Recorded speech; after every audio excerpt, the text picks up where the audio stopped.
Chapter 5, the header. The spirit children of God are taught the plan of salvation. The rebellion of Lucifer and the great debate in heaven is mentioned. The state of those who followed Satan is revealed. 1. Now I, Moroni, continue with the vision that the brother of Jared saw pertaining to the spirit children of God. 2. And it came to pass that the Father showed all of his children examples of the kingdoms that he had already created. Yea, even those kingdoms of glory that appear as the stars in the night sky to our mortal eyes. 3.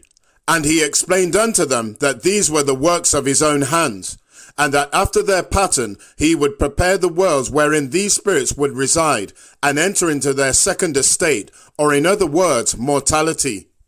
4. Behold, the first estate of all beings is that in which they were created as spirits, and it is this estate in which the brother of Jared found himself in his vision. And the second estate of which he hath written is the state in which we are now upon this earth. 5. And this second estate is a time of probation for all of the spirits of the children of God, to see if they are willing to do all things whatsoever they are commanded to do by the Lord. 6. And it is also a state in which all spirits shall prove to themselves that the degree of glory in the kingdom of God to which they belong is justifiable, and it shall be proven unto them to be the only place where they can find a fullness of joy according to the happiness that each of them desireth. 7. For behold, all spirits are taught the laws that govern the different degrees of glory in the kingdom of God. And each spirit knoweth the time the Father presented the examples of his kingdom before them, which degree of glory best suiteth their desires for happiness, having thus determined these desires while growing up and progressing as a spirit being. 8. And the laws and happiness of the celestial glory are shown unto them, and also the laws and happiness of the terrestrial and celestial kingdoms are also shown unto them, and each spirit recognizeth that which he desireth to make him happy. 9. Nevertheless, to the terrestrial and celestial glories there are eternal penalties affixed, thus distinguishing them from the glory of the celestial, which hath no penalty affixed to it. 10. And the penalty of the terrestrial glory is that the inhabitants thereof will not have the power of creation. In other words, they will have no ability to experience posterity, having not the body that can create these beings. Yea, there will be no male or female among them, having no need for the different sexes, and no need for those relations that are enjoyed by a man and a woman in the course of creating a new life. 11. And those of this glory will not have the knowledge or the power to create other worlds, or the animals, or the plant life that is necessary to produce life on these other worlds. 12. Nevertheless, they will have exceedingly great joy and live peacefully one with another, having no concern for their well-being, having all things provided for them from the administration of those in the celestial glory. And these will also administer to their own needs and find much joy and pleasure therein. 13. And these are those who are the majority of the spirits of the children of men. 14. And those who inherit the celestial glory will receive a penalty like unto that received by those in the terrestrial glory, even that they will have no power of creation or the blessings that go with this power. Nevertheless, they will forever live with the realization that they belong to the order of a celestial glory, which is the lowest order of the kingdom of God, and this because of their very selfish natures and desires. And this is the penalty affixed to the celestial glory, even this knowledge that will burn in their breasts forever. 15. Nevertheless, these also shall experience exceedingly great joys, which joys we are accustomed to feeling in our second estate, or in the world in which we live, but they shall live without the sorrows that we presently experience during the days of our probation. 16. And I, Moroni, was about to write more regarding the wonderful blessings and joys that celestial beings will enjoy in that glory of the kingdom of God. But the Spirit hath forbidden me at this time, and thus I end my description of the celestial glory. 17. And it came to pass that as the Father presented this plan of salvation to his spirit children, one of them stood up and questioned the Father, and wondered why it should be that all spirits should not have the full blessings of the celestial glory like unto the Father. 18. And this spirit was a great one among those that the Father had created, and his name was Lucifer, he being a spirit who was the firstborn of his eternal mother and a leader among the spirits. 19. And Lucifer questioned the Father, saying, O my Father, forgive the boldness of my words, and allow me the agency that thou hast granted unto all thy creations. For behold, there are many among us that know that they will not become gods, and have thus accepted their place in thy kingdom, in the glories that will bring them their chosen happiness, but to which certain penalties have been affixed. 20. And now, my Father, why is it that these must suffer so, and not become as thou art, and also as our mothers are, powerful and blessed with the ability to have posterior, and the joys that thou enjoyest in thy kingdom? 21. We know that thou art God, and that thou hast the power to give these things unto us, if it so be thy desire. 22. And thou hast spoken unto us of our probation, and hast shown unto us examples of the pain and suffering that we must go through during the days of this probation. And I ask of thee, why is it necessary that we must suffer so, seeing that we already realize which glory in thy eternal kingdoms is most satisfactory unto us? 23. Is it not possible that thou canst create our eternal bodies for us, and prepare the worlds in which we can live, and give these things unto us without suffering, and without passing through so much affliction and sorrow? 24. And when Lucifer had spoken these words unto the Father, many of the other spirits began to voice their concerns unto the Father also, even so much that there arose a mighty contention among the spirits who had gathered to hear the words of the Father. 25. And there were many spirits who sided with Lucifer, and joined him in what they thought were righteous and just desires. 26. And there were many spirits that fought against Lucifer, and argued with him, explaining to those that followed after him that they must do the things that the Father hath instructed them to do, and how these things have always been done according to the laws of heaven. 27. And it came to pass that the Father rose up and quieted his children, saying, My beloved children, do not be angry at the words of Lucifer, for he is justified in his right to say that which he believeth to be just. And for thy own instruction and learning, I would that ye should discuss these things amongst yourselves, and determine for yourselves that which ye believe to be the best for each of you. 28. And it came to pass that another of the spirits stood up among them, and this spirit was also the firstborn of the Father, but not from the same mother as Lucifer. And the mother of this spirit was Marihala, the same woman that had embraced the brother of Jared and called him her son, and his name was Jehovah. 29. And Jehovah was also a leader among the spirits, being the firstborn of many, and had been blessed exceedingly in all the wisdom of his Father. And he spake unto all the spirits, saying, 30. Know ye not that the laws that have been set forth from the foundation of time and all eternity are inalterable and necessary for our salvation? Why do ye think that the Father has taught these things unto us? Do ye not have faith in his words? 31. And the Father smiled upon the words of Jehovah. Nevertheless, he did not interfere with the discussions that were taking place among his children. 32. Thus we see the great wisdom and love that the Father hath for his children. In patience and mercy he alloweth us to work out our own salvation, knowing beforehand that we will come to the only conclusion that can be made, that we must honor and obey the eternal laws of heaven. 33. Nevertheless, in his omniscient wisdom, he knoweth that we must be given the chance to learn these things by faith without his force, or without his intervention, thus securing us the free agency that he hath granted unto us. 34.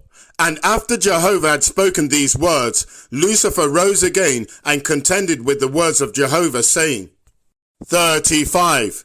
We know that there are laws that have been declared unto us as being eternal, but are not these laws those that others have made to serve their own purposes? And is it not true that in order for these laws to be binding upon us, that we must first agree to them and confirm that they are the laws by which we wish to live? 36. And if by using our agency we choose to live by other laws of our own choosing, are we not then bound by these laws that we have chosen for ourselves, and not by the laws that have been chosen for us by others? 37. Behold, I am a celestial spirit, and it is my desire to be a servant unto others. And by the course of my power that I know I will have, because of the joy that I receive in serving others, I will create more joy among them. And with this power I will cause that new laws are formed, which guarantee that all of the spirits that I create will become like unto me, and have the power and glory that I have. 38. Is this not a righteous desire? I do not do this for myself, but to serve the just cause of eternal happiness, yea, even by giving this happiness to all without the pain and sorrow of which our Father hath spoken. 39. And Jehovah responded to the words of Lucifer, saying, And how dost thou suppose that we learn about this pain and sorrow of which the Father hath spoken, if we do not first experience it? And how dost thou suppose that we comprehend the happiness and joy of eternity, if we do not know what causeth them? 40. Behold, thou knowest that one of the eternal laws stateth that there is an opposite to all things. If this were not the case, then we could not know anything. For if there was no dark, how could we comprehend the light? And if there was no bad, how could we comprehend good? And if there is no pain and sorrow, how can we understand what joy and happiness are?